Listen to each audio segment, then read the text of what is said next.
Muy buenos días de nuevo. Muchas gracias por conectarse, doctora Yelis Medina, doctor Juan Víctor Manuel Lara Vélez. Bienvenidos al programa de alta gerencia y liderazgo en educación médica de la Federación Panamericana de Facultades y Escuelas de Medicina. Continuamos con nuestro programa del día de hoy y para ello vamos a presentar un panel eh, que se denomina Evolución de los programas de medicina, adaptándose a las necesidades futuras de salud y ciencia. Para ello tenemos a dos muy distinguidos invitados, quienes me voy a permitir leer sus semblanzas curriculares, y son la doctora Yailis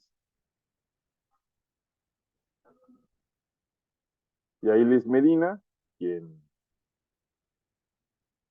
es natural de San Juan, Puerto Rico. Ella tiene un bachillerato en la Universidad de Puerto Rico, estudió la Facultad de Medicina también ahí en Puerto Rico, hizo la residencia de ginecología y obstetricia en el Hospital Universitario de Adultos del Centro Médico, tiene una maestría en educación médica en la Keck Escuela de Medicina, Universidad del Sur de California. Ella ha trabajado en el Departamento de Obstetricia y Ginecología de la Facultad de Medicina, en el Hospital Universitario, y también es actual directora del currículum de la Escuela de Medicina en su aspecto de enseñanza, y tiene una extensa experiencia en enseñanza del curso de primer a cuarto nivel de medicina, residentes también. Ha hecho presentaciones académicas nacionales e internacionales, publicaciones científicas y participación continua en conferencias de medicina y educación médica. Bienvenida, doctora Yailis. Y también tenemos al doctor Juan Víctor Lara Vélez. Él es actual presidente de la Asociación Mexicana de Facultades y Escuelas de Medicina, médico cirujano por la Universidad de Guadalajara, pediatra y neonatólogo. Además fue coordinador de la carrera en la Universidad de Guadalajara, profesor titular C, con más de 40 años de servicio, maestro en Educación y Sociedad por la Universidad Autónoma de Barcelona, maestro en Ciencias Médicas por la Universidad de Guadalajara. Eh, es promotor de la regionalización de ANFEM en la República, y también es representante institucional de la Universidad de Guadalajara ante la ANFEM, responsable de la representación de ANFEM ante la Dirección General de Educación en México. Y bueno, el doctor Lara también es representante académico en la FEPAFEM para la región de norte de las Américas, que es México, Estados Unidos y Canadá. Doctor Juan Víctor Lara, sea muy bienvenido también esta mañana. Y bueno, para iniciar con esta importante mesa, vamos a dar la palabra, si le parece, doctor Lara, a la doctora Yailis Medina en la primera parte, y en la segunda parte el doctor Lara hará su intervención. Doctora Yailis, adelante, por favor. Buenos días a todos, gracias por la invitación. Voy a compartir mi pantalla. Entiendo que la dinámica hacemos preguntas al final. No sé si realmente si me quisieran hacer preguntas entre medio, realmente podríamos hacerlas si les fluye que sea más cómodo para todos.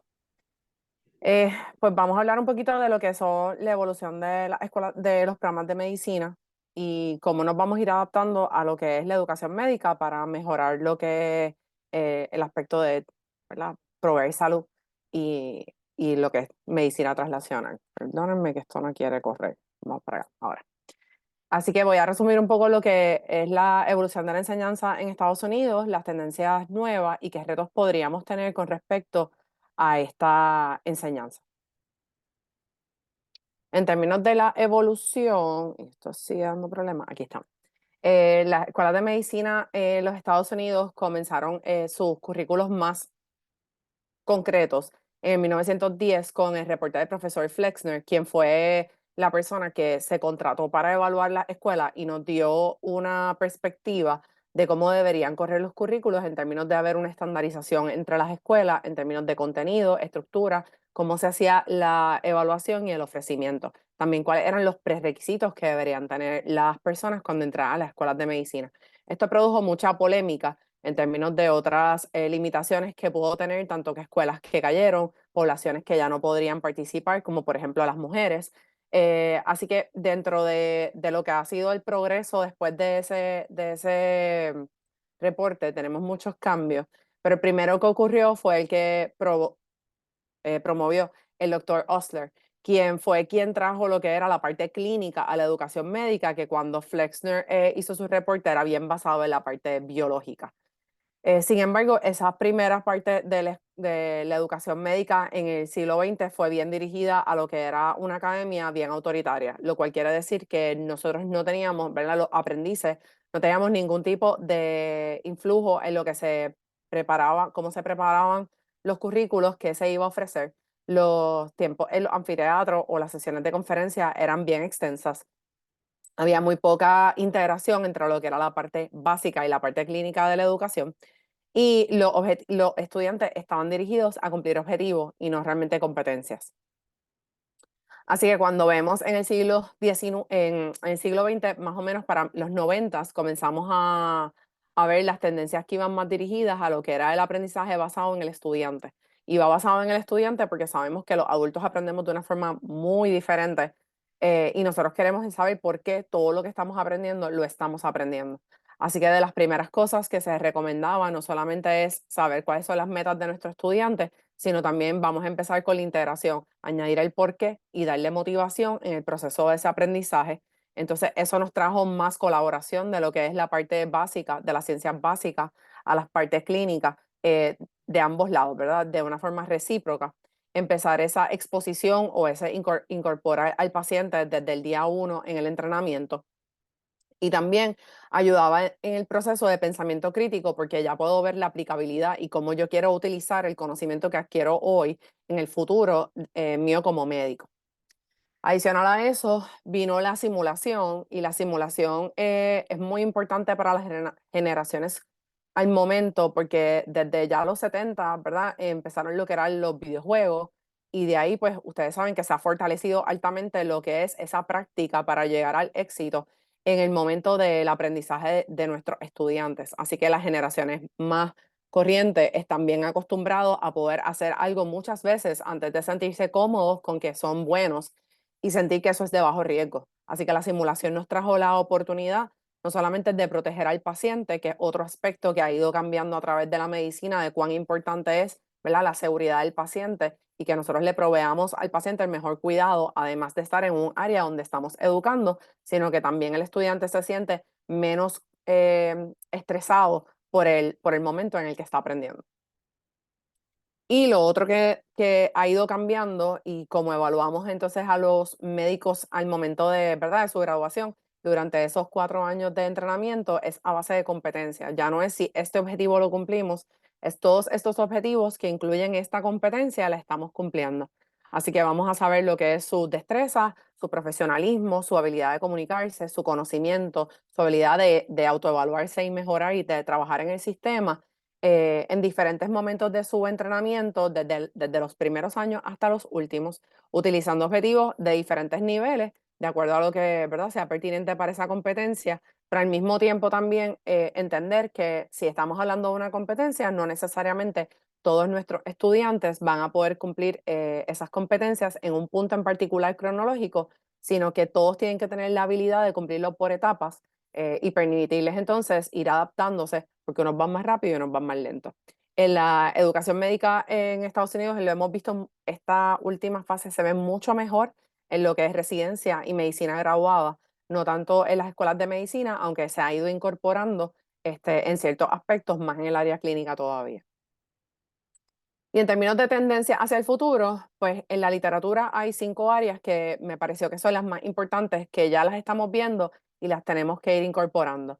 Y uno es la educación interprofesional, nuestros objetivos de la medicina en educación que estén basados en las necesidades de cada una de nuestras comunidades, lo que es la medicina de precisión, lo que es la inteligencia artificial y lo que es el bienestar en la medicina. Así que comenzando por la medicina interprofesional, uno de los aspectos más importantes de nuestro momento actual en la historia es que nosotros estamos con una población completamente envejeciente y vamos a durar mucho más. Eso implica que entonces tenemos más condiciones complejas que necesitan un cuidado interdisciplinario que no necesariamente a lo mejor estaba ocurriendo más comúnmente en el pasado. Este cuidado también es más importante para las generaciones corrientes que trabajan en equipo y no desean tanta responsabilidad por un paciente, sino que prefieren que seamos un grupo los que le probamos ese servicio al paciente. Así que, ¿cómo podemos nosotros mejor cumplir con este propósito?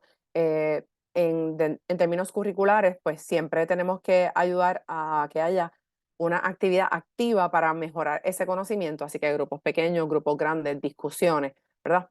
Y entonces incorporar escuelas, que obviamente va a depender de cada una de nuestras áreas las que están más disponibles, pero en la literatura sabemos que las que más se incorporan y pueden trabajar juntas han sido enfermería, farmacia y dental. Hay muchas otras áreas en salud que podríamos integrar.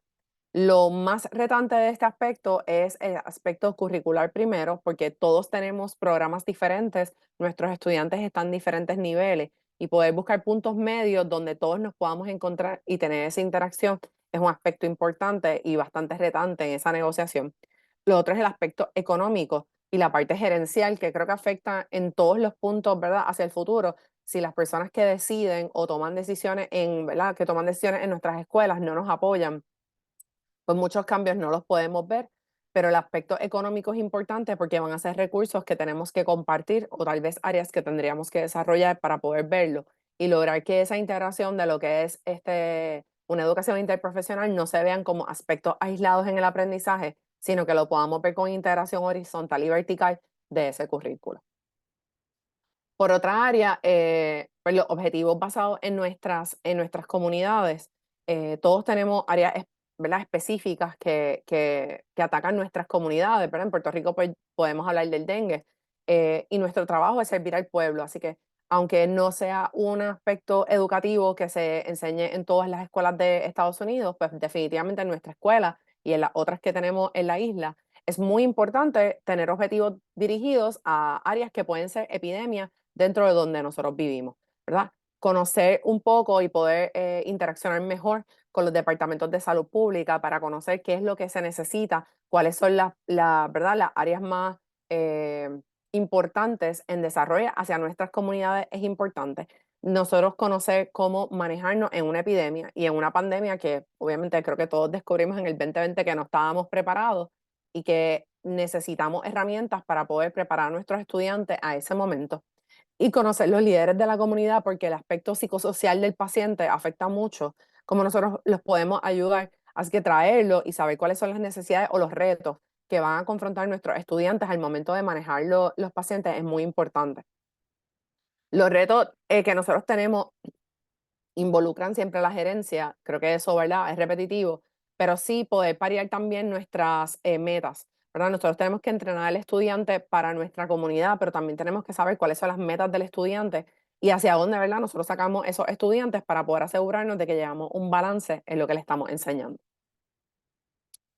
La medicina de precisión es otro aspecto que también va a afectar nuestra comunidad y que tenemos que tratar. Ya lo hemos visto, creo que más marcadamente lo primero que hemos visto pues han sido algo tan sencillo como la microbiología, pero también lo hemos visto en el VIH, ahora lo estamos viendo en el cáncer, en la microbiota, ¿verdad? Son aspectos de la genómica que han ido desarrollándose desde los 90. Muchos pacientes ya van teniendo algún tipo de acceso a algo genético que puedan, ¿verdad? Van conociendo. Y entonces es una investigación que vamos trayendo nosotros también desde ese momento y que integramos ya hoy en día a la educación. Va en muchos aspectos desde la parte, ¿verdad?, de las ciencias básicas a las ciencias clínicas, pero es un área que nosotros le tenemos que dejar saber a los estudiantes. Creo que muchas veces son cosas que enseñamos y que no necesariamente ellos puedan identificar qué es lo que estamos enseñando, así que también, ¿verdad?, ponerle el nombre es importante. Y es un aspecto que nos va a causar un poco de reto en términos de cómo hay tanto desarrollo, dónde lo añadimos en el currículo, porque definitivamente pues nuestro currículo es limitado en tiempo y no podemos seguir añadiendo, sino que tenemos que ir viendo cómo modificamos lo que ya ofrecemos. Otro aspecto importante que trae la medicina de precisión es la comunicación, ¿verdad? Esa discusión de manejo con el paciente esa negociación probablemente va a requerir unas destrezas un poquito más avanzadas y tenemos que asegurarnos que en el momento en que lo entrenamos en esas destrezas, pues lo utilicemos como un ejemplo. La inteligencia artificial creo que está aquí para quedarse de alguna manera. Aquí estamos todos nosotros, ¿verdad? Y esto es una de las herramientas que utilizamos. Los estudiantes altamente lo siguen utilizando. Nosotros lo hemos visto en la simulación, lo que hemos podido ir integrando y los recursos que se utilizan, pero tenemos que asegurarnos de nosotros poder entrenar al estudiante con esas herramientas. Así que, por ejemplo, la telemedicina es algo que vamos trabajando, el récord médico electrónico y todas las aplicaciones que eso va a tener, como van a haber aspectos de razonamiento clínico que va a estar ahí, pero que no necesariamente una herramienta de inteligencia artificial les va a poder dar todo lo que nosotros podemos dar en ese aprendizaje. Y eso es importante que ellos lo vayan conociendo, que puedan también ver los puntos psicosociales que no necesariamente esa herramienta va a poder evaluar y la empatía con la que nosotros podemos manejar el paciente. La inteligencia artificial es algo que es costoso en este momento, así que es un reto para todas las escuelas. Tiene una evolución muy rápida, así que lo que hacía unos meses atrás no vamos a estar usando, ya, ¿verdad? Nos están básicamente empujando a que muchas de estas herramientas se vayan incorporando. Ahora mismo usted entra a un récord médico electrónico y va a encontrar un montón de aplicaciones que lo van a ayudar a usted en el proceso, ¿verdad? Y le ayuda al manejo de tiempo, pero definitivamente pues es un reto para aprender.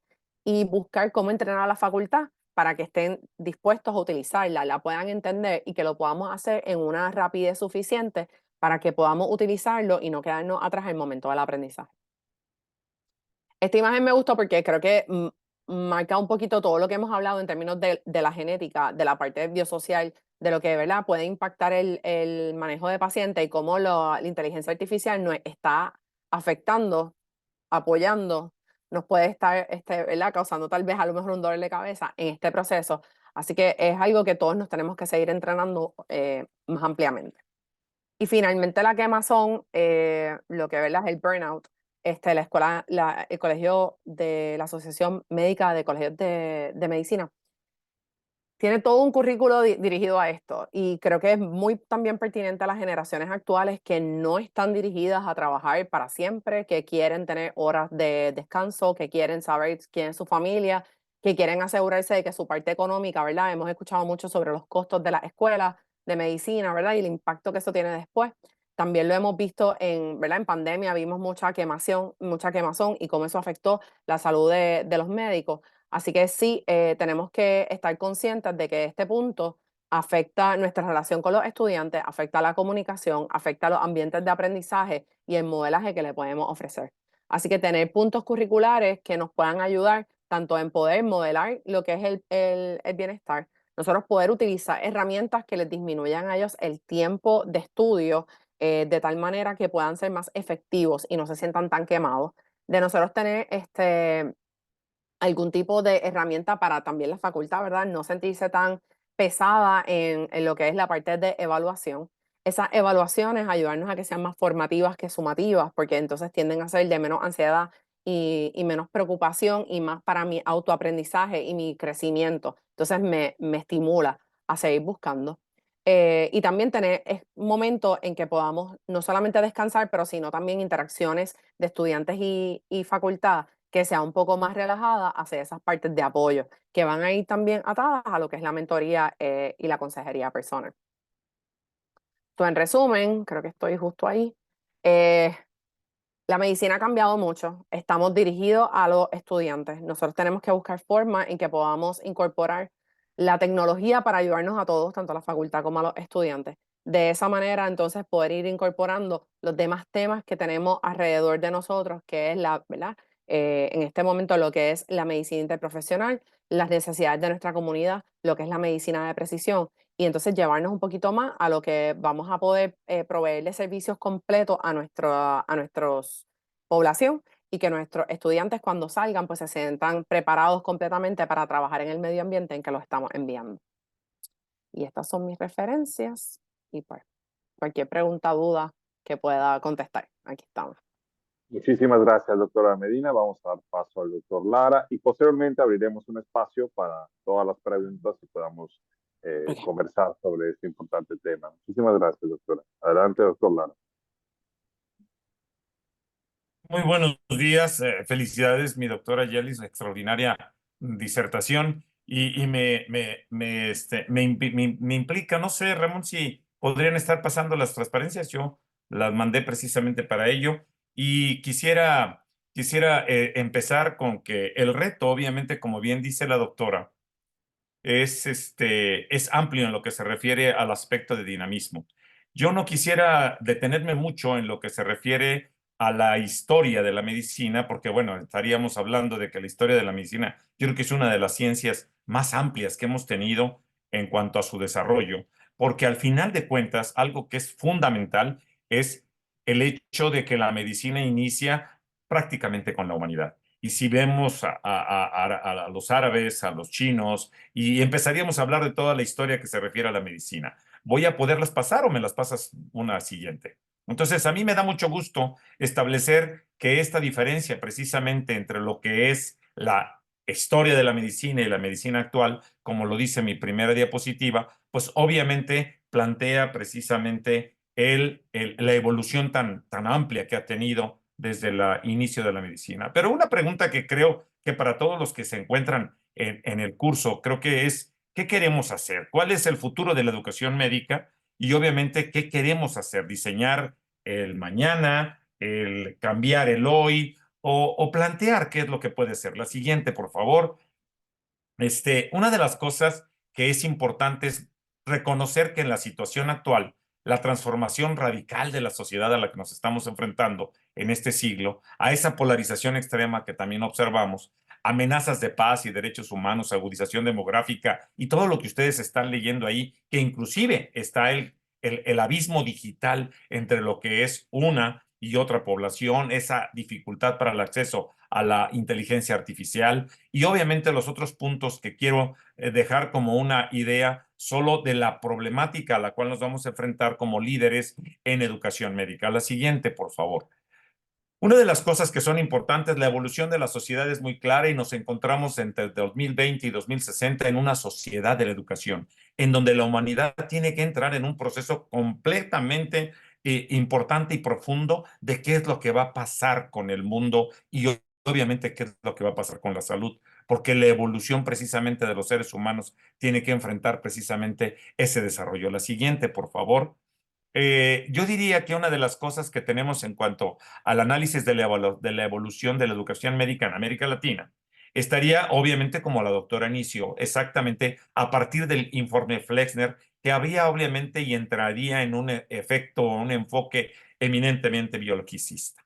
Entre los 40 y los 50 hubo una integración parcial, se hablaba de ciencias clínicas y ciencias biológicas separadas. Hablamos en México, por ejemplo, de la creación o la inclusión del internado rotatorio y el servicio social, que lo pongo con dos puntos, porque es una situación específicamente de México, en donde la obligatoriedad de todos los estudiantes es llevar a cabo un año de servicio social como atención a la comunidad para que puedan obtener su título. En los 60, la integración de las áreas tanto básicas, clínicas, como el aspecto social que empezó a involucrar mucho a la sociedad pública, a la salud pública, a lo que se refiere el estudio de comunidad. Entre los 70 y los 80 hubo un currículo modular, tecnología educativa, entró la tradicional de Bloom, aprendizaje basado en problemas, modalidad dinámica de clínica, aprendizaje basado en el estudiante. Y la siguiente etapa de entre los 90 y los 2004, que fue iniciar con un currículum que se basaba en competencias profesionales, en donde planteábamos la posibilidad y la necesidad de que hubiera una reforma sectorial con descentralización en un país como lo que es México, pero nos obligaba a incluir bioética, profesionalismo, genómica y hablar de calidad, y empezó a notarse la apreciación de la necesidad de certificación, acreditación, arbitraje, etcétera.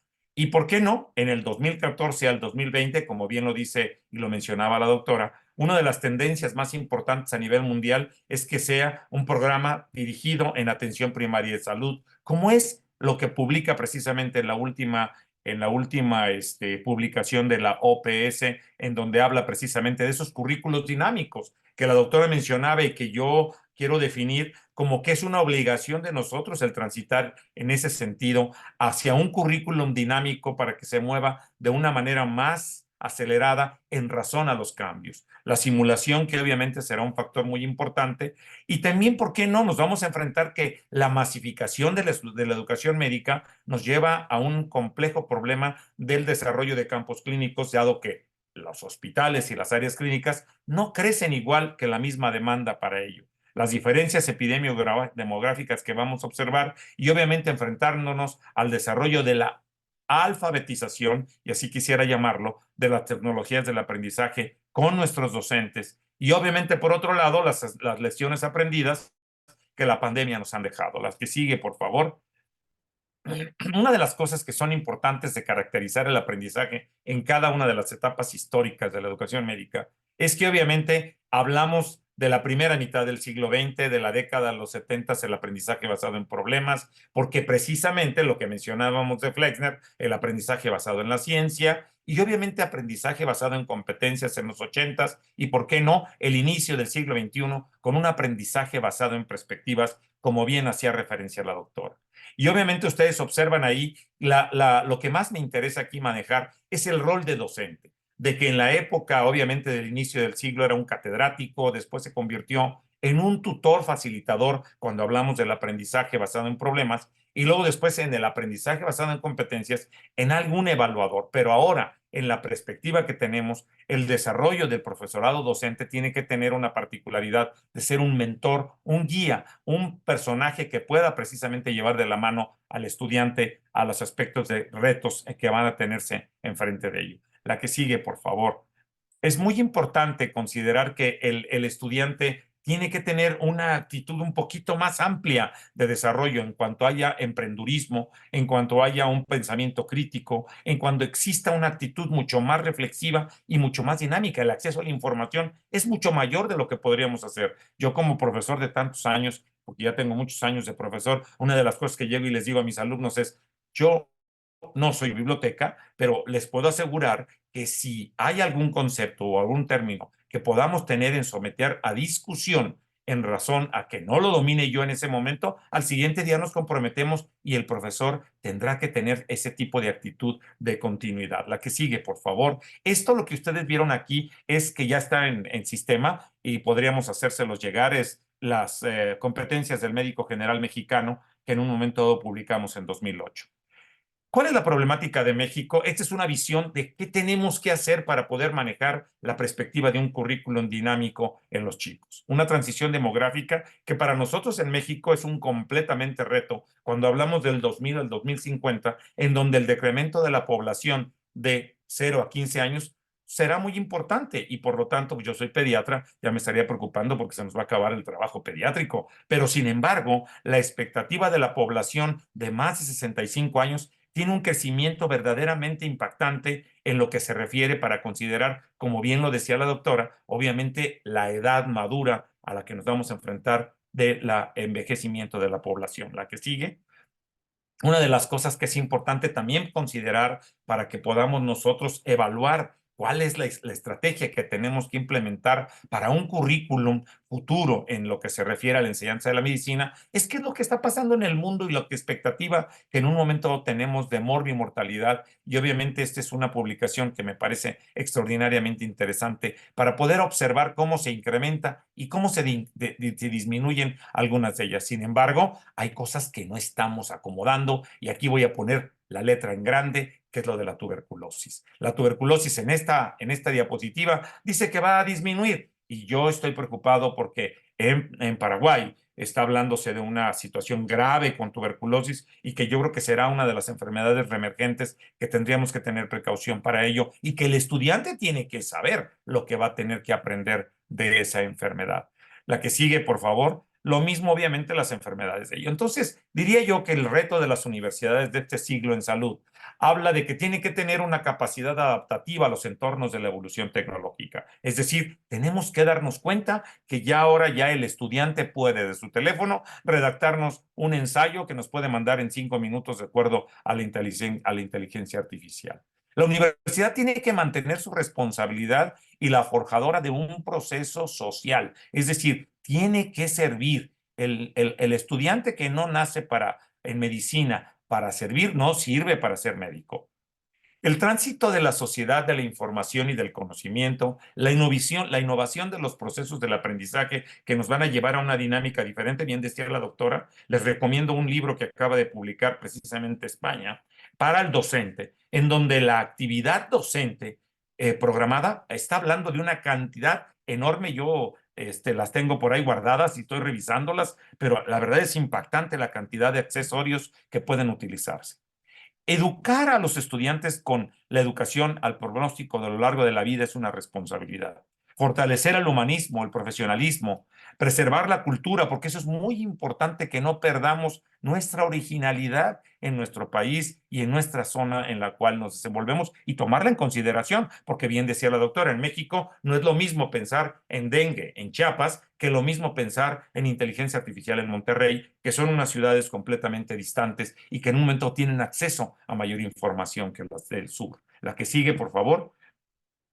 Una de las cosas que no podemos dejar de evaluar, y la doctora ya lo mencionó, es que la evaluación del aprendizaje tiene que partir, si seguimos en competencias, a los propósitos educativos, a cuál es el objetivo del perfil de egreso del estudiante que queremos egresar. Y me pasas la siguiente, en la que los objetivos del aprendizaje nos llevan a tener una jerarquización de la evaluación del aprendizaje, en lo que se refiere a test, en lo que se refiere a la segunda generación de una evaluación más formal, o a la tercera generación en elementos de mejora para la toma de decisiones clínicas, o la cuarta, una investigación evaluativa que precisamente nos llevaría a tratar de encontrar si la evaluación de lo que hemos enseñado es evidentemente efectiva y evidente en el estudiante a su egreso. La que sigue, por favor.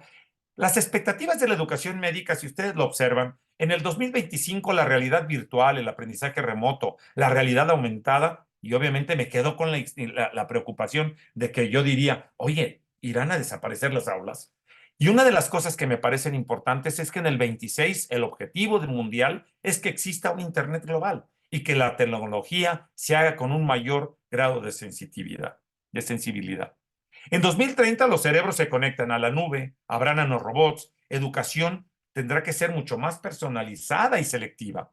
En 2050 la interfase cerebro-computadora y nube de transmisión de conocimiento bidireccional de la máquina al cerebro será un reto que estaremos enfrentando los que nos dedicamos a la educación médica. La que sigue, por favor.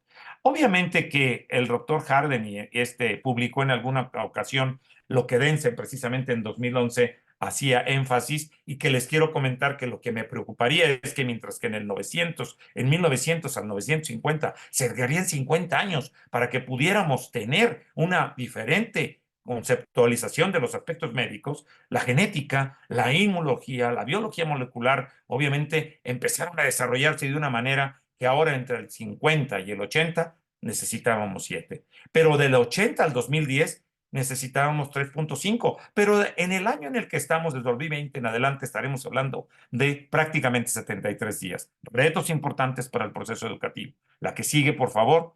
Y obviamente aquí yo quería hacer nada más el énfasis de mencionar, ¿estamos listos para la transformación en la práctica clínica a través de la presencia de la inteligencia artificial? Es una pregunta que les hago. En la siguiente, por favor, Ramón, estaríamos hablando de que la tecnología nos viene acompañando, no voy a repetir mucho porque la doctora lo dijo extraordinariamente bien, salud digital, Big Data, inteligencia artificial y la medicina de precisión que ella mencionaba. Nos vamos a la siguiente, por favor. Y yo diría que quede muy claro para todos los que estamos aquí que somos amantes de la educación médica y que en este sentido el curso lleva la intención de garantizar calidad. Yo les diría que no se trata que la universidad demuestre que es buena. Se trata de que la universidad pueda demostrar que dispone de procesos para evaluar sus actividades, diagnosticar su situación y poner en marcha acciones que puedan precisamente coincidir con las propuestas de la doctora. La existencia de esos procesos son las que van a considerarse un aseguramiento y una garantía de la calidad. La siguiente, Ramón, por favor. Y estaríamos hablando de que yo concluiría con algo que es muy importante para todos ustedes y para nosotros en ANFEM y en FEPAFEM también. El próximo gran salto evolutivo de la humanidad será que el descubrimiento es de que es preferible cooperar que competir. Y una de las propuestas es que sueño precisamente con una Bolonia latinoamericana que nos permita movernos para todas las partes que en un momento necesitamos. La siguiente, por favor, Ramón. Y con esto yo quisiera dar las gracias a los organizadores y obviamente a ustedes por escucharme y obviamente desde este hermoso edificio que es la universidad a la que le debo todo, que es la Universidad de Guadalajara. Muchas gracias por haberme escuchado y quedamos prestos, doctor Ramón, al siguiente paso. Muchas gracias. Pues muchísimas gracias, doctor Lara, por su extraordinaria presentación y de verdad me tienen asombrado y los digo honestamente la similitud en los puntos que proponen la doctora Medina y el doctor Lara en lo que habla de la solidez de estas reflexiones, cómo son un reflejo de las tendencias internacionales, de las posturas públicas serias que se están planteando a nivel mundial respecto al desarrollo de la medicina. De verdad, muchas gracias por compartirnos esto de una forma tan amena, tan concisa y tan precisa. Bueno, pues abrimos este momento a las preguntas. Aprovechemos que tenemos a la doctora Medina y al doctor Lara esta mañana para eh, iniciar con nuestra sección de preguntas en este panel. Yo lo primero que quisiera preguntarles es, esta mañana tuvimos a dos extraordinarios ponentes, al doctor Garrido Cisterna de la Universidad Católica de Chile y al doctor Enrique Alberto Majul de la Universidad de Córdoba, en Argentina. Y en la primera presentación, el doctor Garrido hablaba sobre una experiencia en el acortamiento de los programas médicos, ¿no? O de educación médica general. Él hacía una apuesta a que pues, no se pueden seguir incrementando los programas. La doctora Yailis también lo comentó y el doctor Lara también. No se puede seguirle metiendo contenido, más contenido a los programas. El crecimiento de la información en medicina es abrumador y seguirá siendo cada vez más, como también lo presentaba el doctor Lara, no solamente más volumen, sino también más rápido, ¿no? Por lo que yo les preguntaría inicialmente, ustedes, ¿cuál sería su perspectiva respecto a nuevos diseños curriculares que justamente atendieron esta necesidad? Que los alumnos tuvieran competencias más dirigidas a mantenerse actualizados y menos tiempo en la formación básica. Básica no me refiero al esquema fresneriano, sino a la medicina general para poder pasar a aspectos más aplicados a las funciones profesionales específicas a las que se dedicará este médico, ya sea a través de ramas terminales de las carreras o de los posgrados vinculados a las carreras. ¿Qué opinan al respecto? Yo dejaría primero a la doctora. Doctora.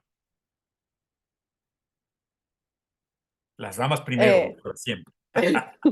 Yo iba a decir, usted tiene más experiencia, doctor, pero creo que, ¿verdad? Es un punto que nosotros vemos, mi perspectiva particular y la de muchas personas aquí es, uno, mejorar la base, ¿verdad? La base de conocimiento con la que llegan los estudiantes. Eso nos ayudaría muchísimo en términos de lo que es el área de acortar el tiempo dentro de las escuelas. Dos, hay algunas universidades que han tratado de hacer días en particular de acuerdo a lo que te interesa, entonces desde ahí rompemos, ¿verdad? Empezamos tu aprendizaje y eso pues sí acorta un poco cómo vamos entrenando el estudiante. Y lo otro es que la integración desde las ciencias clínicas desde el principio, entonces te quita un poco lo que es la parte tal vez más redundante de la parte básica que muchas veces vemos en cursos que en el término, ¿verdad? De lo que yo escucho de los estudiantes es escuché esto y escuché esto otro y es lo mismo, pero desde otras perspectivas. Entonces, romper las disciplinas y simplemente trabajar con la parte clínica nos va a ayudar mucho más a cortar tiempo curricular para entonces promover que puedan continuar los estudiantes en el área más de especialidades. Yo agregaría algo que me parece que es muy importante. Nosotros tenemos que partir de qué tipo de médico necesitamos. ¿Qué tipo de profesional en el área de la salud es el que requerimos? Y voy a hacer una reflexión, mi querido doctor Ramón, que quiero ver que todos los que están apagadas las cámaras, que pongan las cámaras para saber que están allí y quiero verlos, porque al final de cuentas, pues puedo estar pensando que nomás hicieron como mis alumnos. Le pongo y ahí la dejo y ya se acabó y si tengo oportunidad los escucho otro día y si no, pues ya pasé. Ya pasé. Entonces eso es muy importante. Yo creo que sí deben de prender las cámaras porque al final de cuentas para mí me da mucho gusto conocerlos. La pregunta del doctor Ramón me parece importante. Es, ¿qué tipo de sistema de salud tenemos en nuestros países? Y sobre partir, ¿qué es lo que tenemos? Y la segunda base era lo que yo les mencionaba.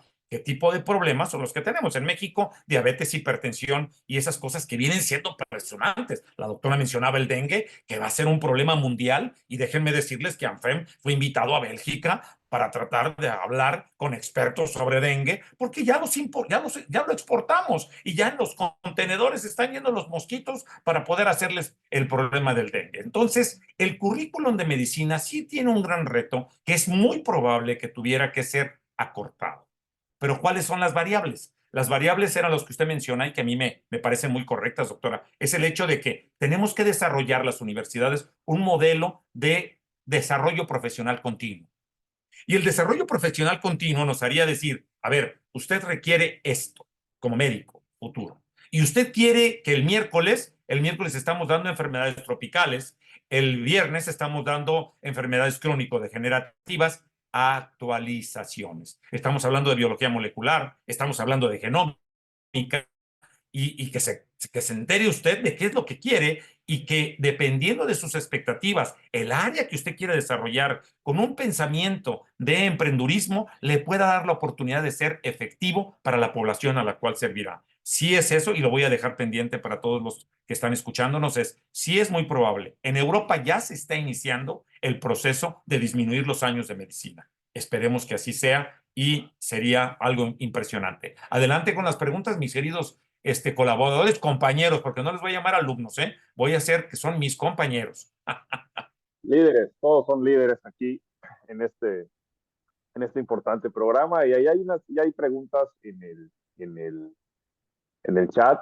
Hay una pregunta de la doctora Yailis que dice, ¿pudiera por favor compartirnos ejemplos de algunas herramientas que menciona que utiliza para que disminuya el tiempo de estudio de los estudiantes y que ayudan a los docentes en la parte de evaluación? Eso es más complejo de lo que, ¿verdad? Podría decirle, porque realmente depende mucho del estudiante que tenga. Pero en términos educativos, plataformas externas es lo que más utilizan los estudiantes y puede utilizar la facultad para el aprendizaje, para consolidar y aplicar. Entonces, el estudiante ya va a utilizar herramientas que ustedes, ¿verdad? Las escuelas pueden preparar, como en algunos casos nosotros tenemos módulos que ya el estudiante tiene un tiempo predeterminado para ver, y lo que estamos haciendo, ¿verdad? Es como cambiar eso a venir y contestar preguntas y aplicarlo en problemas. Hay escuelas que utilizan como si fueran pases de visita de pacientes, y eso es lo que hacen desde el día 1, aunque el estudiante no sepa nada. Y de ahí empezamos ¿verdad? Nuestro punto de aprendizaje, porque uno lo ayuda a ellos a determinar las ausencias de conocimiento, y entonces también te ayuda a dirigirte hacia diferentes aspectos de los sistemas, ¿no? En términos de evaluación, ¿cómo ayuda al docente? Pues obviamente disminuye carga académica. Lo que pasa es que sí aumenta mucho más la que es la interacción con el estudiante, de poder darle retroalimentación, que es bien, ¿verdad? Es más retante, de hacer narrativos para darle a ellos como esa retroalimentación que se puedan llevar y ellos poder analizarlo en el futuro. Tomar tiempo, por ejemplo, hacemos actividades que ellos tienen temas y ellos escogen el tema que necesitan aprender, porque no todos necesitamos aprender lo mismo sobre un tema. Entonces, tener que leerla. El domingo pasado yo estaba leyendo 10 reflexiones y evaluándolas y enviándolas. Entonces, sí, también requiere mucho compromiso de la facultad, porque la facultad es finita. Y en el caso de nosotros, pues nosotros tenemos mucha facultad en teoría, porque están contratados tal vez 400 personas, pero no es la facultad práctica para el término de estar evaluando. Y ahí es donde es reto mayor, porque la facultad se cansa. Así que te ayuda por una parte, pero no es de ayuda por otro lado. Los estudiantes hablan de estandarización y usar la misma herramienta para todo el mundo, y simplemente venía a tomar exámenes, que siento que hasta cierto punto pues no cumple con lo que tal vez es su misión y la mía, ¿verdad? Y son diferentes, pero son otra manera de ellos verlo. Gracias. Y hay otra pregunta, se la voy a dirigir primero al doctor Lara y luego si la quiere complementar la doctora Medina. ¿Cuáles serían los enfoques más efectivos para garantizar la equidad y, por otro lado, la validez y confiabilidad de las nuevas tecnologías como la inteligencia artificial en el proceso de formación médica?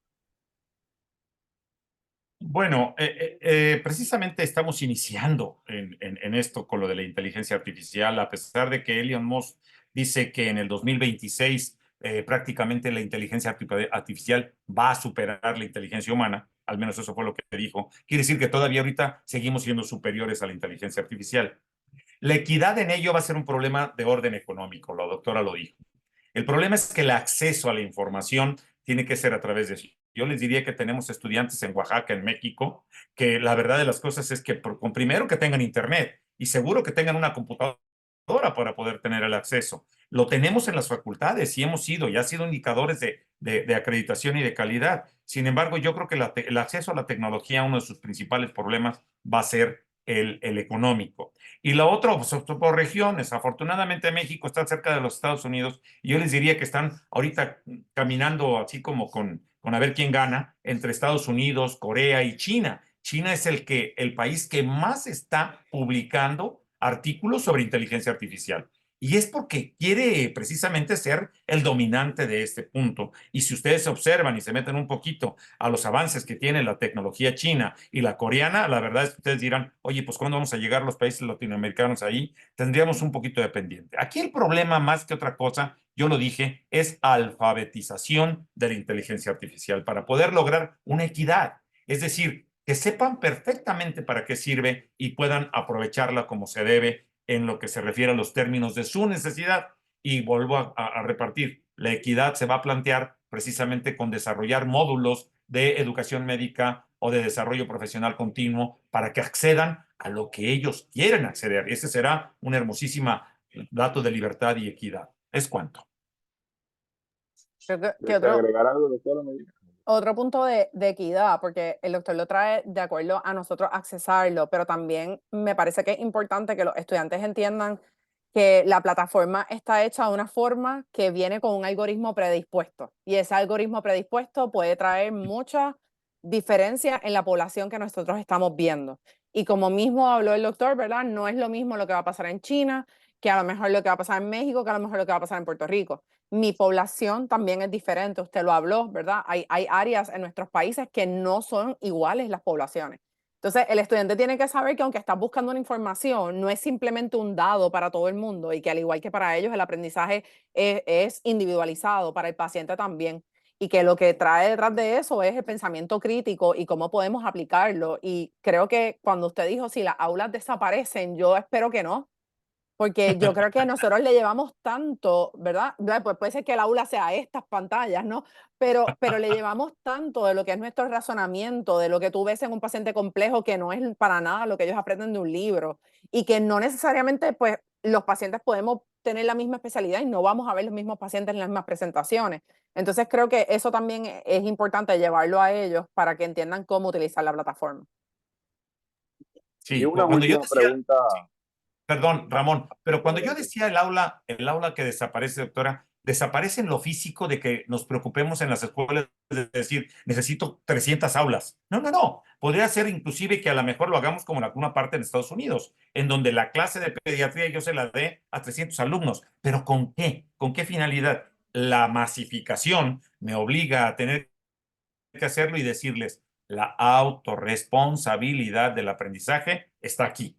Y entonces, a lo mejor eso puede suceder. Pero bueno, adelante, Ramón, perdóname. Y No, no, chicos, los no, veo está muy bien. tranquilos. Está bien. Bueno, pues la última pregunta para cerrar con el panel es retadora y es para los dos. Y es, ¿cómo se imaginan al paciente y al médico en el 2050? Si nos pudieran hacer la descripción de un escenario del paciente y el médico en el 2050, se los vamos a agradecer y con esto cerramos este importante panel. ¿Cómo ve, doctora? ¿Usted o yo? Yo no lo quiero ni pensar en este momento. Tengo más miedo que miedo a una respuesta. Sí. No sé, doctor, empiece usted. Empieza usted. Bien, miren, yo les diría, porque bueno, yo obviamente soy pediatra, tengo 42 años de pediatra y neonatólogo, y obviamente, ¿a qué me pienso que nos vamos a tener que enfrentar los médicos? Es a que la libertad del acceso a la información y la masificación de la información nos lleva a que tenemos que preparar a un médico que tenga un pensamiento crítico superior al paciente, porque si no, perdimos. Les voy a dar un ejemplo. Doctor Lara, es usted el más importante pediatra en esta zona y vengo con usted porque quiero que usted le ponga la vacuna a mis hijos, pero no quiero que lleven bisulfato de sodio como diluyente porque al final de cuentas hemos observado que tienen desarrollo de problemas emocionales los niños a la hora de que usted les pone esta vacuna. Y el Google dice que usted no debe acompañar. A ver, entonces usted viene a darme clase o viene a preguntarme. ¿Qué es lo que va a pasar? Es que el médico se va a enfrentar a que el paciente llegue y cuando llegue le diga, oiga, creo yo que tengo cáncer de páncreas. Ah, caray, ¿y por qué? Mire, es que los síntomas son y la verdad es que ya no sé qué voy a hacer en cuanto a la expectativa de la vida. Pónganse a pensar el tipo de paciente que en el 2050 tendremos. Un paciente con una posibilidad de información, pero otra que también es muy importante es el dominio de los aspectos médico-legales. Es algo que va a ser brutal, inclusive aspectos médico-legales hasta de discreción, ¿eh? Porque si llega un paciente que es millonario y le acabo de detectar que tiene un cáncer cerebral y que va a morirse en menos de un año y medio y se da cuenta alguien por robarme el expediente y quiere casar a su hijo con su hija porque va a ser multimillonaria, pues hasta esos problemas legales nos podemos meter. ¿Por qué? Entonces quiere decir que nos vamos a enfrentar a una gran cantidad de acceso a la información y por eso insisto, el pensamiento crítico y el de preparar a nuestros estudiantes de una manera más dinámica en alfabetización de la digitalización y de la inteligencia artificial es una obligación. Tengo que decir que esos pacientes ya nos están llegando, que es el problema. Sí, claro, claro que sí. ¿Usted es Pero pediatra? no, yo soy ginecóloga. Ah, pues igual. Imagínese en México con el En concepto de obstetricia. violencia obstétrica. Oiga, No me, violencia obstétrica. no me lo menciones. Pero bueno, creo que también aquí podemos añadir también lo que va a ser ¿verdad? Cuán específico, cuánto más se va a exigir de ese médico en términos de lo que hablábamos de medicina de precisión, porque entonces ya va a cambiar por completo cómo vamos a tratar un paciente, ¿verdad? En esa parte biológica o genómica tal vez. Entonces eso va a ser mucho más complejo, tal vez veamos la escuela de medicina más corta, las especialidades más largas, para poder trabajar más, ¿verdad? Tal vez compenetrar más con farmacia, por decir un aspecto, que ya no es como yo te receto, tal vez te mando al farmacéutico y es la persona que lo va a decidir, porque va a ser tan amplio que al igual que ellos van a llegar con toda esta información para nosotros poder dirigirlo, tal vez va a ser más retante. Esperemos que si la tecnología nos adelante o nos haga más rápido el proceso de poder hacer eso. El doctor Pulido está levantando la mano. Muchas Adelante, gracias, mi querido doctora amigo y Pulido. maestro. No Doctor le Pulido está escucho. apagado su micrófono, si lo Tu pudiera micrófono, prender. doctor. Para verte claro, Víctor, de todas maneras, directamente como siempre. Yo les preguntaría a ti y a la doctora, nuestra querida puertorriqueña, esto es un tema sumamente complejo y a ver que Ramón espero no ilumine también. Es un tema muy complejo. No sé qué han pensado ustedes si en ANFEM pudieran desarrollar un sistema para medir los avances en los diferentes aspectos de inteligencia artificial. Porque es un tema que va a abarcar mucho más allá que otras escuelas y que va mucho más allá y que va a lo que hablábamos al principio, a un sistema de salud que no tenemos óptimo, obviamente, pero que va a ir cambiando, como cambia esto también. Realmente no hay ningún sistema de salud que sea permanecido estable o estático, mejor dicho. ¿Qué pensaría cómo organizar, por ejemplo, en ANFEM un grupo de trabajo, un task force o en conjunto con otros elementos de este mismo liderazgo que está reunido aquí? Oye, vea, ¿qué forma podríamos medir los avances posibles y los logrados en cada uno de los ambientes que estamos trabajando? Que tienen que ver con las poblaciones también, porque usted tiene que ver con tu dengue, Víctor, tiene que ver con malaria, tiene que ver con otras situaciones que tenemos, nutrición y demás. Creo que la doctora lo mencionaba. Los 5 parámetros que ella mencionó al final, que es el camino a seguir. Y cómo podemos unir dentro de esos parámetros la parte de interprofesionalización y la parte de comunicación y la parte de gerencia, porque los sistemas de salud se manejan por los gerentes y los gerentes, la educación de los gerentes no ha sido la óptima hasta el momento actual. Tiene su diferencia. Hay ejemplos que se han logrado muy interesantes, la misma Escuela de Salud Pública de México, por ejemplo. Pero quería tu comentario, Víctor y la doctora. ¿Cómo me dirían ustedes los avances y los programas a seguir? A ver. Doctora. Estoy asintiendo con el doctor Salvador que está comentando sobre plataformas, pero yo creo que comunidades probablemente es lo más importante que tenemos que desarrollar, porque ahora mismo uno, ¿verdad? Yo investigo, yo no soy la persona más tecnológica del planeta, y busco, y tú no encuentras todas las herramientas que necesariamente se aplican al estudiante, a tu estudiante. Así que creo que como decía el doctor, un repositorio o una forma en que podamos intercambiar no es la palabra, compartir las herramientas que utilizamos, que mejor nos funcionan de acuerdo a diferentes aspectos, creo que es lo que nos ayudaría más. Y aparte de eso, pues mejora cómo el estudiante se siente en términos de que no es solamente para nosotros, sino es para todos, estamos moviéndonos de esta misma manera. Y por otra parte, también le da más confianza al paciente de que de lo que le estamos llevando es bastante, siento como homogéneo hasta cierto punto. Yo comparto con la doctora una de las cosas que son muy importantes, doctor Pablo. Medir el alcance o el avance que tengan nuestros estudiantes va a estar considerado obviamente por el acceso al que tengan y otro problema que es el de la formación y la capacitación docente de nuestros futuros profesores. Porque nuestros futuros profesores tendrán que tener la capacidad de identificar cuando nos están echando mentiras o cuando se están agarrando de la inteligencia artificial para resolver algo, que la profundidad esté en que verdaderamente esté adquiriendo los aspectos que menciona precisamente el doctor, en ética, en responsabilidad, en discrecionalidad, en comunicación. ¿Cuál es el principal problema de demandas en México, doctor? Comunicación. Comunicación. No me dijo lo que tenía que pasar, no me dijo lo que tenía que hacer. Imagínense cuando tengan en sus manos la inteligencia artificial y el paciente puede decir, el grado de complicación que tiene la cirugía que usted me va a hacer es del 60%. La posibilidad de que yo pierda esto, pierda aquello es esto. Y si el médico no lo sabe, tendríamos un verdadero conflicto. Por eso creo que la responsabilidad mayor que tendremos como educadores y como formadores es formar médicos con un pensamiento crítico, con una ética y una honorabilidad absoluta, con un humanismo acompañado de la capacidad médica de resolución clínica y obviamente estará a la expectativa de las novedades porque van avanzando de una manera importante. Ese libro que le digo, doctor Pulido, le va a encantar porque habla de España, es un libro español que están hablando y no le miento, pero solo hay 2 de evaluación, pero de lo que se refiere a cómo enseñar, de qué enseñar, por el amor de Dios, yo vi cerca de 45, 50 aplicaciones que están formadas por Google, por Apple, por varias organizaciones y que la verdad es que nos ponen en un reto muy, muy complejo, doctor. Pero de que está para quedarse la inteligencia artificial, pues ya llegó. Muchas gracias, doctor Lara, doctora Medina.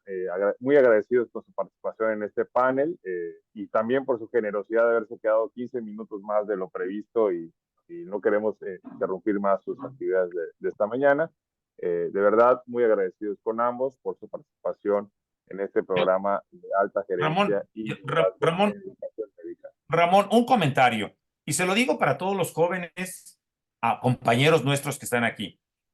Algo que vamos a plantear y que yo lo voy a plantear y te lo planteo en ese sentido es que nosotros necesitamos que ustedes nos retroalimenten o que accedan con nosotros. Hay que ponerles el correo de cada uno de nosotros 2 con la intención de que el espacio tan pequeño en cuanto a la disertación y a lo mejor otra de las cosas, pues la apertura tiene que ser tan amplia, como bien dijiste tú, somos un grupo de líderes y que bueno, nos hayan puesto aquí enfrente, a lo mejor es por la edad la mía y por la juventud y la belleza de la doctora, pero al final de cuentas, yo creo que algo que es muy importante es que tengamos comunicación. Y no solo la posibilidad de compartirles bibliografía debe quedarles como para después, sino que poder seguir intercalando. Y propongo que el tiempo que nos vamos a ver en Mazatlán, que va a ser cuando les entreguemos su papelito, si es que pasan, por favor. Pero lo importante es que los veamos y que veamos una retroalimentación del curso y de mejorías en cuanto a la calidad. Yo agradecería mucho esos comentarios y que te lleguen a ti o a la Secretaría de la FEPAFEM para poder incrementar la calidad de ello y estaríamos con todo el gusto del mundo haciendo lo que se tiene que hacer. Muchas gracias. Se está haciendo, doctor Lara, tenemos foros permanentes de colaboración con ellos. Les pasaremos sus correos electrónicos también para que se pongan en contacto con ustedes. Y de hecho, ahora nosotros al cierre de este panel, lo que vamos a pasar es al tema del conversatorio, donde cada líder hace sus aportaciones y ya no son los expertos quienes tenemos la palabra.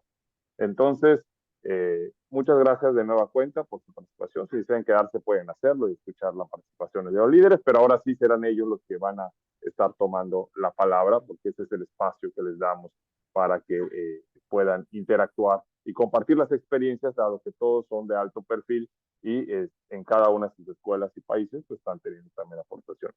Y bueno, esta tarde vamos a hacer, ya para cerrar, bueno, en esta tarde en algunos países, en otros todavía de mañana, vamos a hacer un último ejercicio para cerrar este módulo. Y es la misma pregunta que les hice al doctor Juan Víctor Lara y a la doctora Yailis Medina.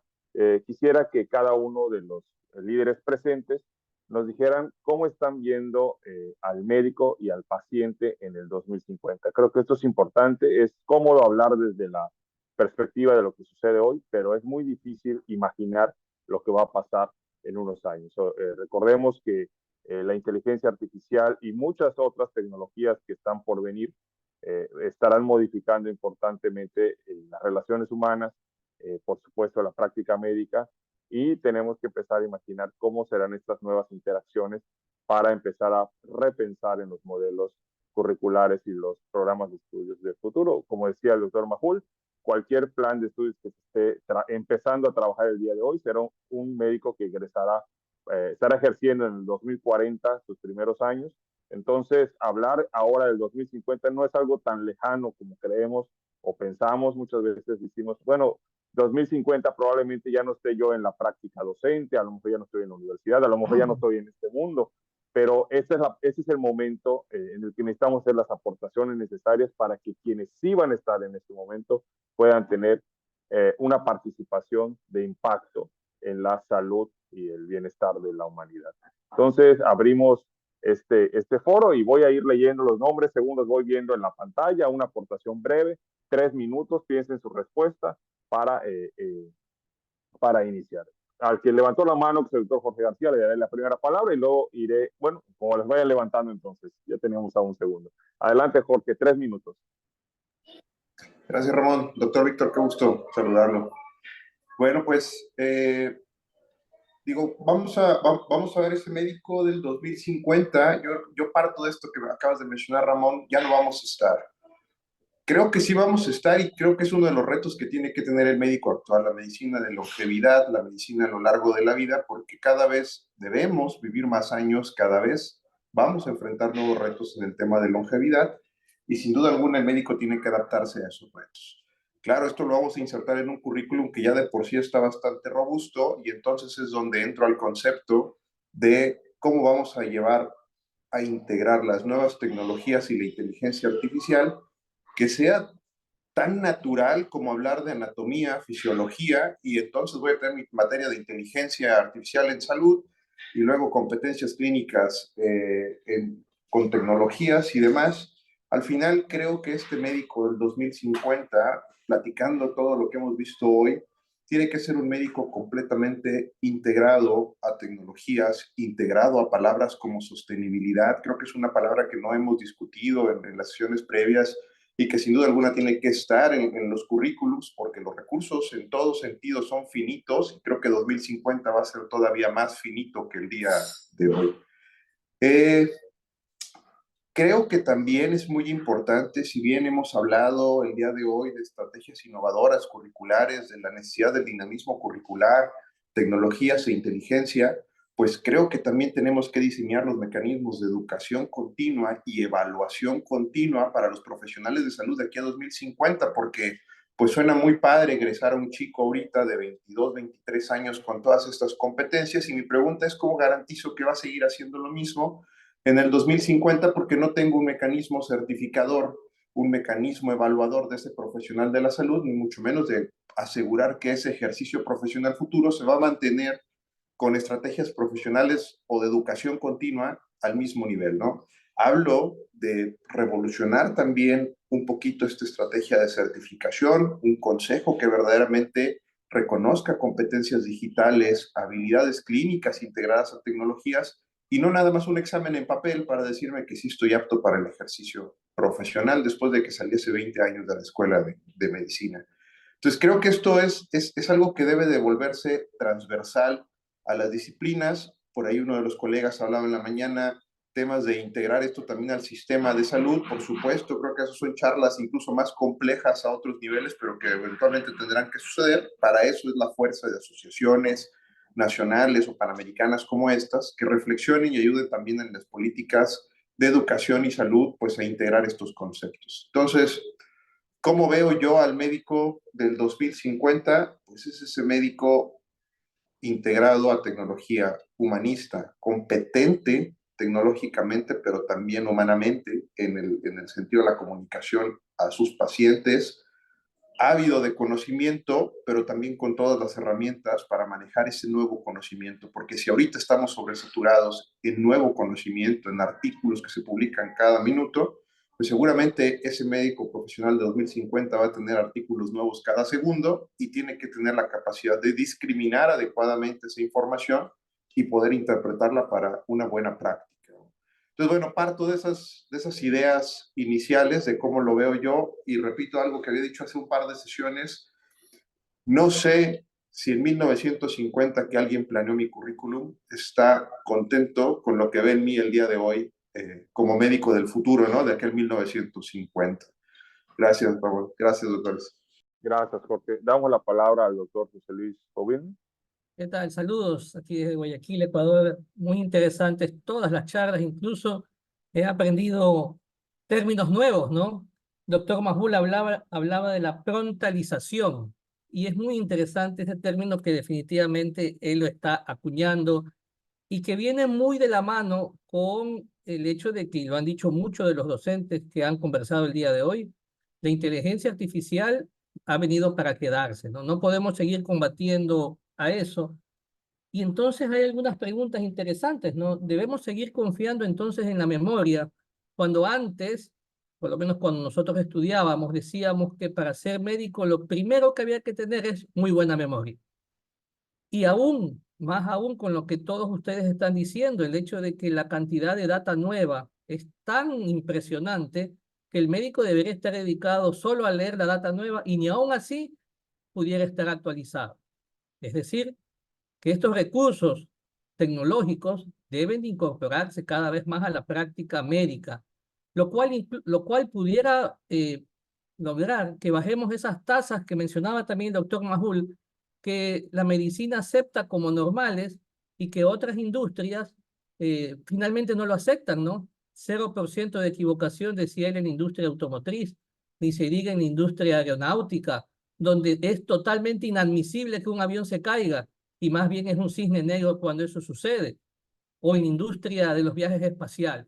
Y eso solo se podrá lograr cuando la tecnología esté en la toma de decisiones y no nos llame la atención cuando eso suceda. También dentro de ese profesional que va después de 50 años, miren ustedes cómo cada vez más esa tecnología está en el día a día, ¿no? Y ahora hablamos de robot Da Vinci, y prácticamente en un futuro tal vez no tan lejano, muchos procedimientos que hoy hace el cirujano casi en la totalidad, ya en el futuro solamente él se encargará de supervisar, de introducir la data y que ver que los algoritmos sean los adecuados. De ahí que un dato que cada vez más va a tener una importancia capital es que el médico, el profesional en la salud, trabaje más en las habilidades blandas, en la empatía, en la preocupación por el paciente, en la comunicación que bien decía el doctor Lara. Trae como consecuencia mucho juicio, solo porque el médico no se toma la molestia de explicar de manera adecuada lo que el paciente apenas da la vuelta, lo investiga en Google o en alguna página de Internet. Así que invertir y hacer más visibles tal vez en nuestros currículums las habilidades blandas nos va a ayudar a preparar a este profesional, que además tenemos que darle mucha información sobre todo lo que tiene que ver con la inteligencia artificial. Y también mencionaba la doctora, y me parece muy importante y hay que tomarlo a la palestra, que la educación ya no solamente es la transferencia horizontal de conocimiento, sino que también hay que incorporar el tema de la mentoría, el tema del coach, es decir, que el profesional puede estar más cerca del estudiante en esta enseñanza, aprendizaje casi que tiene que ser personalizada, ¿no? El aprendizaje a lo largo de la vida, que ya lo sabemos, y también no olvidarnos la importancia de que la universidad participe en los problemas reales de la comunidad, ¿no? Dar mucha importancia a la vinculación. Pienso que hacia allá veo al profesional en los próximos 50 años. Muchas gracias por su tiempo. Gracias, doctor. Le damos la palabra a la doctora Blanca Aurora. Muchas gracias. Pues considerando cuáles serían las diferentes herramientas que va a tener acceso el próximo médico en el año 50, en 2050, pues la verdad es que entraríamos a querer predecir muchas variables que podemos no estar controlando en este momento. Sin embargo, enfocándonos en lo que sí podemos controlar, es qué de la formación médica puede aportar a que mañana, en 10, 20 o 30 años, pueda el profesional de la salud tomar las herramientas que tenga a su alcance indistintamente del currículo en que sea formado. Y creo que esta es una visión que pondría sobre la mesa hablar de otros conceptos de formación que tal vez no hemos discutido para profundizar, como es el proceso de evaluación, tanto de competencias denominadas en algún momento soft skills o competencias blandas, que finalmente le van a permitir a este médico del mañana poder discriminar tanto la información, manejar las herramientas digitales de una mejor manera y tomar en cuenta diferentes principios o valores que son pues propios del ser humano, como lo que es la inclusión, como es el respeto, como es la dignidad humana, y algo que debemos anticipar en este momento es cómo poder colaborar desde el ámbito educativo a combatir esta inequidad en materia de salud. Una experiencia interesante que quiero compartirles, revisando el seguimiento de nuestros egresados, pues nos encontramos con diferentes problemas que tal vez no hemos discutido a profundidad, sobre todo en nuestro país. El egresado, que después de haber invertido mucho tiempo económico y también de preparación, pues se enfrenta a un reto donde no necesariamente va a tener acceso a a las herramientas tecnológicas con las que se formó, o inclusive no va a haber acceso ni siquiera presupuestal para sus centros hospitalarios o centros de atención.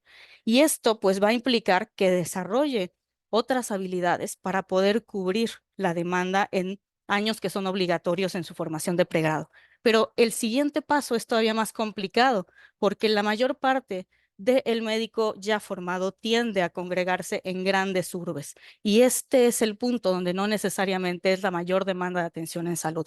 ¿Cómo podemos, desde la perspectiva del liderazgo educativo, contribuir a que estas brechas disminuyan? Pondría sobre la mesa de nueva cuenta el proceso de evaluación, el proceso de formación, que debe ser transversal. Y aquí hay un concepto que me parece muy interesante, que es la transdisciplinariedad. Este es un concepto que en Latinoamérica se ha descrito en muy pocas ocasiones en el marco educativo. Hubo algunas experiencias, si no mal recuerdo, en Costa Rica, en Ecuador, pero no trascendieron de la educación media superior, lo que sería el bachillerato. Sin embargo, su aplicabilidad en investigación sí ha aumentado.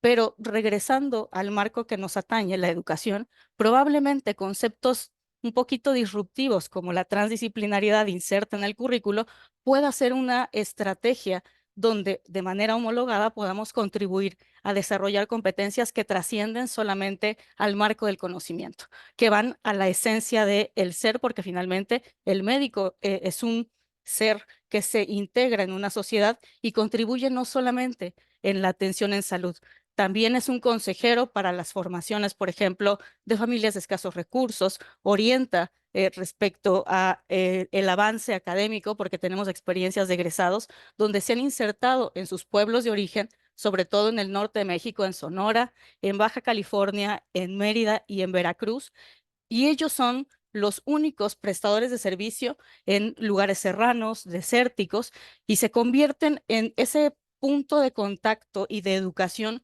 no solamente en materia de salud, pero para que el médico pueda contribuir realmente a la sociedad, debe tener esta formación integral. Y creo que uno de los diálogos más complicados es qué podemos hacer para que el proceso de evaluación pase de ser solamente sumativo a realmente formativo y de calidad. Sería mi aporte. Muchas gracias, doctora Blanca. Repito la pregunta nuevamente y a todos los líderes. Dentro del marco de conocimiento que tenemos hoy, ¿cómo nos imaginamos al médico y al paciente en el 2050 o hasta el año que la imaginación se los permita? ¿Cómo imaginamos esta relación entre el médico y el paciente? Adelante, doctor Salvador Marcelo.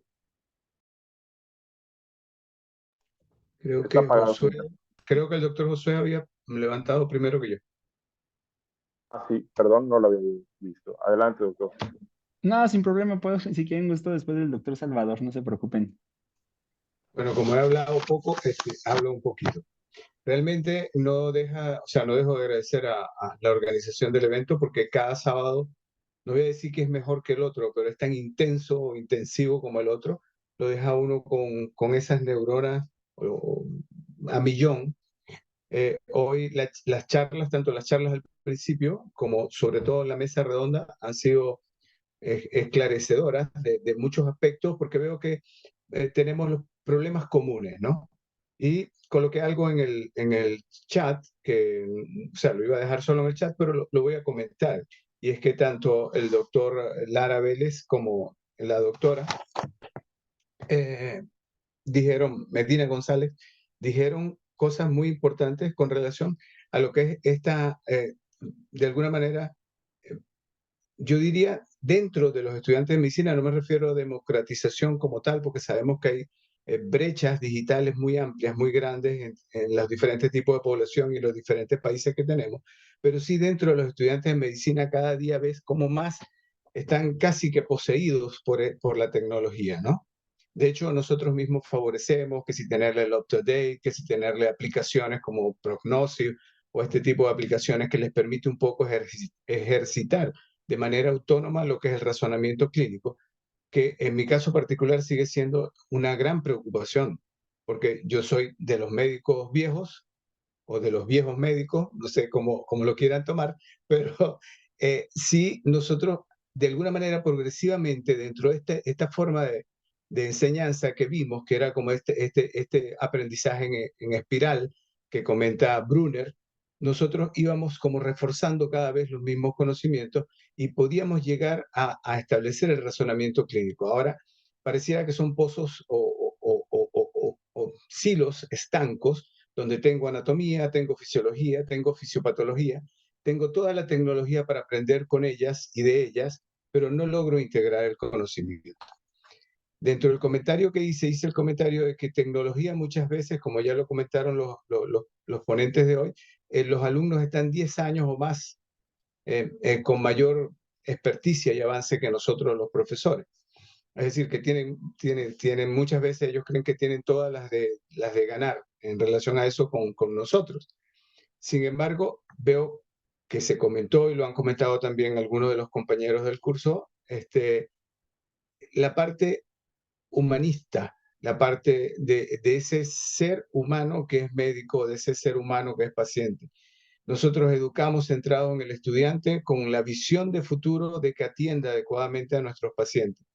Pero veo que cada vez la tecnología avanza tanto, y lo voy a dejar como una preocupación si alguien la quiere responder o comentarla, y es que yo veo que nos estamos no descuidando, pero sí es como que faltara el hecho de reforzar los aspectos médico-legales, los aspectos de estas habilidades blandas, más allá de hacerle un ecoe de comunicación. Es decir, a mí me preocupa que los médicos, no voy a usar esa palabra, no me gusta, deshumanizarse, pero sí es como descuidar un poco el concepto de proteger al paciente desde el punto de vista de su intimidad, de los derechos que tiene.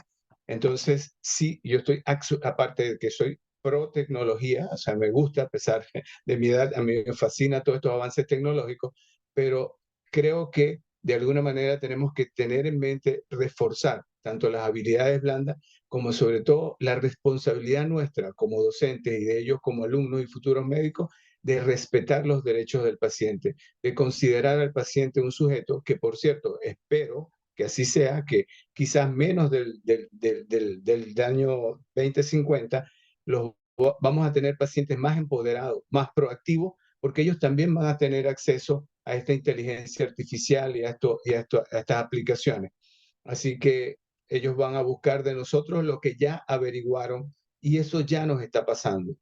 Hoy en día, por ejemplo, como profesor en el área de medicina interna y semiología, tú preguntas por cualquiera de las cosas que nosotros teníamos que aprender, ¿no? Como el Apache, el Hasbled, cualquiera de estos, y ellos ya ni siquiera, sino que te piden permiso y lo agarran desde su celular.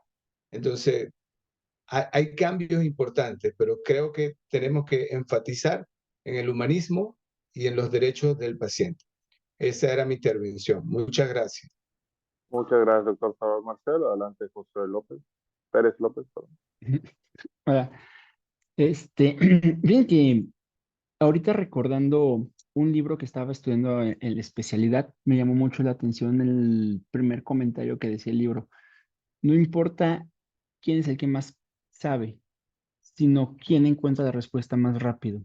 Y ahora que estamos viendo esto de la era de la digitalización, no sé realmente hacia dónde va a llegar el futuro de un médico o el papel que va a tener un médico en la sociedad, o si va a existir el médico todavía en la sociedad, ya que no sé si el montón de aplicaciones que tenemos meten los datos y te arrojan un posible diagnóstico, ¿no? La aplicación visual de X que todavía está en pañales, toda dice que es infección, pero no sé si en algún momento o el futuro médico que yo veo tiene que ser una persona con un gran humanismo, con una gran empatía por las personas, un profundo conocimiento de los conocimientos básicos y comprensión del cuerpo humano para poder aplicar y completamente conectado a esta red de datos para saberlos acoplar, no solo interpretar, sino acoplar a la persona que tienen enfrente.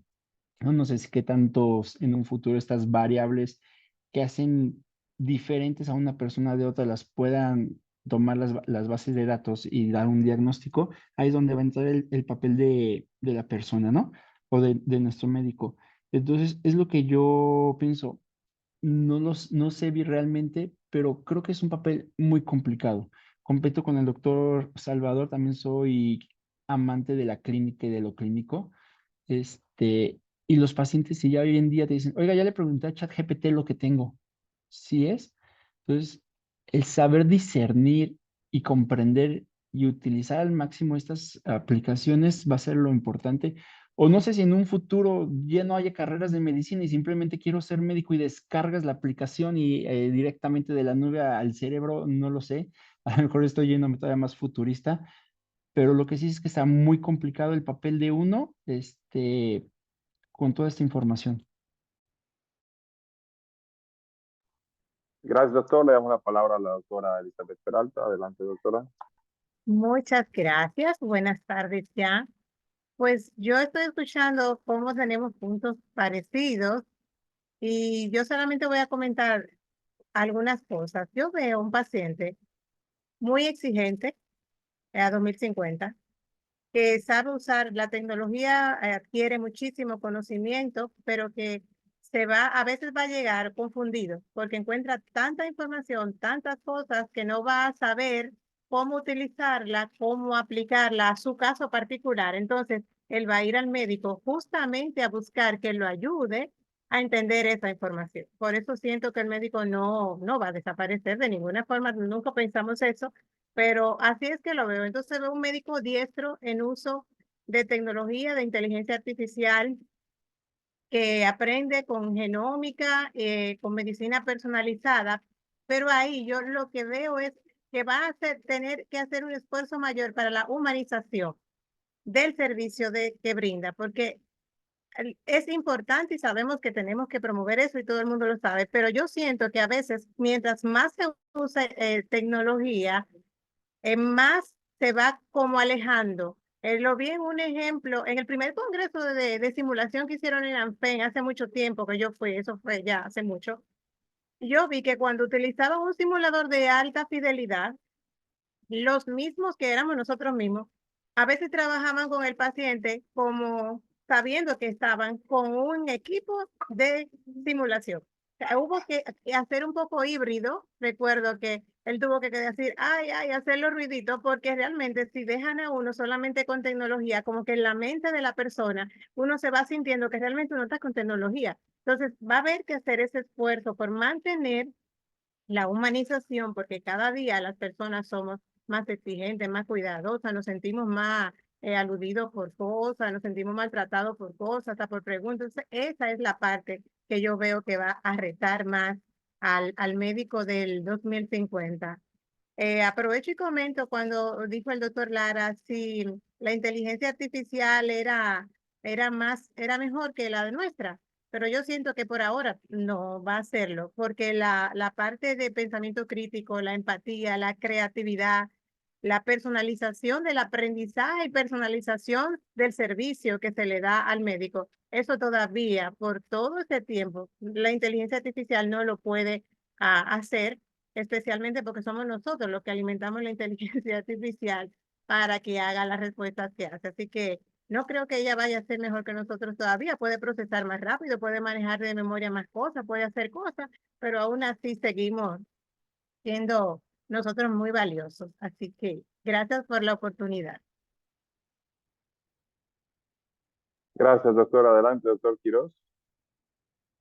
Sí, muchas gracias, doctor. Me quedan dos reflexiones. Por una parte, hemos platicado y suena muy bonito que el paciente va a estar súper informado, va a estar empoderado, va a tener medicina predictiva, una telemedicina, atención remota, una colaboración entre profesionales del sector salud. Todo suena muy bonito. Esa sería una reflexión. Pero quizás esto, pensando a futuro, y retomando lo que decía el doctor Lara, de que ganamos más a través de la cooperación que a través de la competencia, ¿no? Esto de la supremacía del más fuerte desde los países, entre países, ¿no? A ver quién es el que gana o que tiene más poder. Si lo trasladamos a la medicina, pues esto que estamos mencionando suena muy bonito, pero será para los privilegiados. Hay un sector muy grande que quizás estamos dejando de lado y me hace recordar una película, se llama Elysium, en donde hay como una especie de satélite en la órbita de la Tierra, en donde hay super máquinas que te curan el cáncer en unos minutos. Entonces, haciendo esta analogía, ¿qué médicos vamos a formar en el 2050? Pues no quiero sonar fatalista, pero va a ser una Tierra superpoblada, en decadencia, con recursos muy limitados, y entonces verdaderamente estamos preparando a los muchachos para ese panorama. Con eso me quedo esa gran tarea. Muchas gracias. Bueno, si no hay alguna otra intervención, estamos sobre la hora para terminar justamente este día. Muy agradecidos con todas las participaciones. A ver, Nelson, el doctor Nelson Ramírez, nos queda un minutito. Qué bueno que se animó. Gracias, estimado doctor. Buen día, buenas tardes a todos. La verdad, pues, desde Bolivia, maravillados por tanto conocimiento que hemos recibido hoy. Voy a ser cortito. Muy preocupado por las políticas que se van a llevar dentro de 20 años en relación a todo lo que se comentó hoy. Y me refiero especialmente, ustedes saben que los países latinoamericanos estamos muy apegados a normas de recomendaciones de organizaciones como OPS, OMS, donde se simplifican manuales de normas muy genéricas. Y hoy se habló de esa medicina tan especializada, dirigida específicamente al paciente. Hablamos de la medicina translacional. Y la pregunta del millón va a ser, ¿cómo van a ser esas normas dentro de 20 años? Porque ya no vamos a poder hablar de lo genérico, sino justamente de lo específico. Y creo que va a ser un reto nomás para todos empezar a pensar cómo nos vamos a mover en ese entonces con las políticas nacionales a nivel global. Eso, y muchas gracias por las excelentes ponencias de hoy. Muchas gracias, doctor Ramírez. Bueno, entonces ahora sí estamos listos para hacer un cierre a este primer día y nada más quisiera yo atreverme a imaginar junto con ustedes los pacientes y los médicos de 2050 y me voy, digo, a arriesgarme porque esto es un riesgo, imaginarse a 20 años, a 25 años, pero cuando les hice la pregunta y puse a dos elementos en este binomio natural que existe en la relación médico-paciente, hay un tercer elemento que va a estar presente en el 2050 y va a ser la tecnología, no como una simple asistencia al médico o al paciente. Lo decía el doctor Quiroz y yo comparto mucho con él, la medicina predictiva, pensemos en ella, va a sonar mucho más en el futuro, y la medicina automatizada también es otra que va a venir y también coincido con estas diferencias, esta brecha que se va a abrir cada vez más fuerte entre las poblaciones con más acceso a la tecnología y a los sistemas de atención a la salud y los de menos acceso, pero una realidad, y quiero poner a la tecnología como un ente aparte, porque de repente también tendemos a querer decir que la dominamos, y la realidad es que no quiere decir que vaya a ser como la película de Terminator, donde ellos tienen vida propia y nos secuestran como civilización, pero sí cada vez la tecnología va a ser un ente un tanto independiente en algunas labores automatizadas al ser humano. El ser humano participará en su programación, pero no en su operación. Y con esto quiero hacer dos viñetas rápidas de lo que podría ser el futuro, digo de manera muy arriesgada. Vamos a imaginar que Juan se levanta hoy en la mañana, va al baño, ¿no? Hace orina en el inodoro detecta inmediatamente que hay un incremento de glucosa, manda una señal a una base de datos e inmediatamente su reloj le hace una prueba sanguínea, un micropiquete para confirmar que realmente es producto de los desechos biológicos de Juan. El gadget en este momento hace la confirmación diagnóstica y manda una señal a su microbomba infusora, porque él es diabético, a elevar la dosis de insulina, misma que se introduce directamente a Juan, como un ajuste necesario, sin que él haya tenido que gestionar nada, ni haya tenido que interactuar con ninguna persona del área de salud, ¿no? Esa es una imaginación. Otra podría ser que Carmita desde hace varias semanas ha estado con problemas digestivos relacionados con el mal funcionamiento de su vesícula biliar, ¿no? Sin embargo, hoy por la mañana ella recibe bueno, ella se levanta, va al baño, lo vuelven a medir también las sustancias de desecho, se está viendo en el espejo mientras ella se peina, está mirando su agenda del día, en la que ya ve programada una cita médica que ella no solicitó, pero es porque el doctor ya había recibido algunos estudios de ella que se habían hecho donde indica que requiere, es el mejor momento para hacerle una cirugía, por lo que también en su correo electrónico ya tiene también un pase para que venga Uberfly, que es un Uber, pero ella vuela, ¿no? Porque la va a llevar a la siguiente ciudad, porque ya tiene programada una cirugía con el Da Vinci para el día siguiente, ¿no? Entonces, por tanto, ella deberá tomar las previsiones, lo cual informa a sus jefes en Japón, porque ella trabaja para una empresa japonesa. Ella no sabe hablar japonés porque la tecnología hace toda la traducción simultánea cuando ella se reúne con los japoneses, ¿no? Y entonces se prepara para la cirugía con el Da Vinci, misma a la que va el otro día en este sistema de transporte, y es recibida por un equipo de salud en el cual no está presente su médico. Durante la cita con su médico, él se dedica más que explicarle la parte técnica, porque ella ya recibió todas las informaciones, a darle confianza, a darle tranquilidad, hacerla sentir bien y decirle que va a estar en manos de los mejores al día siguiente, un equipo de salud que la va a recibir muy cálidamente para que ella se sienta tranquila mientras el robot realiza el procedimiento. Es imaginería, tomémoslo así, es parte de lo que algunas predicciones, y yo solamente trato de integrar algunas de las cuestiones que he estado revisando por ahí en algunas predicciones que se ven hacia el 2050 respecto al avance tecnológico, y algo que también va a suceder es que la tecnología el avance tecnológico no está en manos nada más de los médicos. El avance tecnológico va a ocurrir aunque los médicos estemos con el avance tecnológico o no. Entonces, esto hay empresas muy importantes que no van a frenarse en este avance porque representa, yo creo, de los intereses más importantes económicos en el mundo hoy día. Si antes eran las armas, hoy podría decir que la tecnología, yo creo que ya ha desbancado a las armas y porque todas las armas superan con la tecnología. Y si no, veamos los ejemplos de lo que estamos viendo ahora en estos países en guerra, o sea, ya bombardeos por drones, cosa que hasta hace muy poquitos años no escuchábamos, al menos yo no había escuchado, pero ya hoy día estamos viendo imágenes de bombardeos por drones y todo esto como sucede, ¿no? La participación de los drones en el sistema de salud es algo que ya está muy cercano a que te lleguen algunas cuestiones a través de drones, ¿no?